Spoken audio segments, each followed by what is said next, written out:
ముందుగా వినాయకుడికి పూజ చేసి, తర్వాత పంతులు గారు అందరితోని ఆచమనం అయితే చేస్తున్నారు.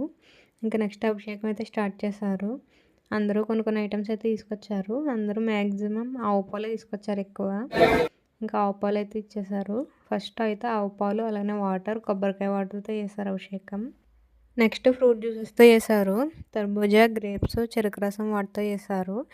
ఇంకా తర్వాత అయితే 108 బిందెలతో వాటర్ అయితే వేయమన్నారు.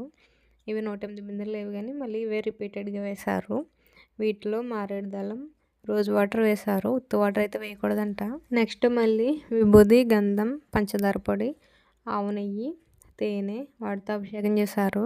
ఇంకా తర్వాత స్వామివారిని అయితే ఇలా అలంకరించారు. నాతో పాటు మీరు కూడా దర్శించుకోండి. పూజ, అభిషేకం మొత్తం అయ్యేసరికి చాలా టైం పట్టింది. మార్నింగ్ 8కి స్టార్ట్ చేస్తే ఆఫ్టర్‌నూన్ 1 అయితే అయింది. ఇంకా బయట వాళ్ళందరూ భోజనాల కోసం అయితే వెయిట్ చేస్తున్నారు. మీకు వీడియో నచ్చితే మాత్రం ప్లీజ్ అండి లైక్ చేసి సబ్స్క్రైబ్ చేసుకోండి.